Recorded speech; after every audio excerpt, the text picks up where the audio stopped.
किसी शहर में एक बूढ़ी औरत अपने परिवार के साथ रहती थी। परिवार सुखी संपन्न था, किसी तरह की कोई परेशानी नहीं। बूढ़ी औरत जो किसी समय सुंदर महिला थी, आज बुढ़ापे से हार गई थी। चलते समय छड़ी की जरूरत पड़ने लगी। चेहरा झुर्रियों से भर चुका था। बस अपना जीवन किसी तरह व्यतीत कर रही थी।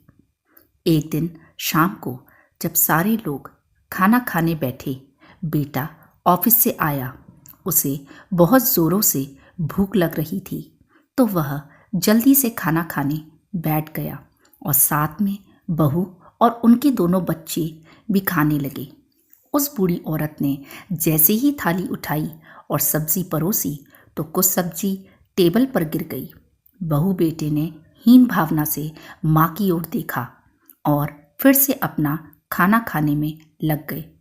बूढ़ी माँ ने जैसे ही अपने कपकपाते हाथों से खाना खाना शुरू किया, तो खाना कभी कपड़ों पे गिरता तो कभी जमीन पर। बहू नाराज होते हुए बोली, हे भगवान, कितनी गंदी तरह से खाती हैं। मन करता है इनकी थाली किसी अलग कोने में लगा दूं। बेटे ने भी ऐसे सिर हिलाया जैसे पत्नी की बात से सहमत हो। उनका बेटा यह सब मासूमियत से देख रहा था।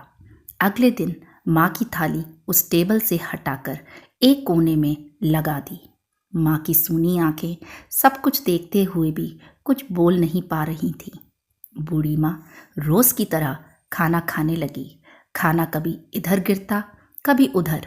छोटा बच्चा अपना खाना छोड़कर लगातार अपनी दादी की तरफ देख रहा था। माँ ने पूछा, क्या हुआ बेटे, तुम दादी की तरफ क्या देख रहे हो और खाना क्यों नहीं खा रहे? बच्चा बड़े मासूमियत से बोला, माँ, मैं सीख रहा हूँ कि वृद्धों के साथ कैसा व्यवहार करना चाहिए। जब मैं बड़ा हो जाऊंगा और आप लोग बूढ़े हो जाओगे, तो मैं भी आपको इसी तरह कोने में खाना खिलाया करूंगा, क्योंकि तब आपके भी हाथ कांपेंगे और आप भी अपने कपड़ों को गंदा करोगी। बच्चे के मुंह से यह बात सुनकर बेटे और बहू दोनों एक दूसरे को देखने लगे।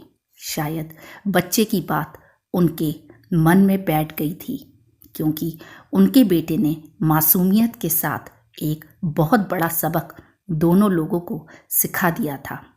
बेटे ने जल्दी से आकर अपनी माँ को उठाया और वापस टेबल पे खाने के लिए बिठाया, और बहू भी भागकर पानी का गिलास लेकर आई और अपनी सास को पानी देकर उनसे माफ़ी मांगने लगी।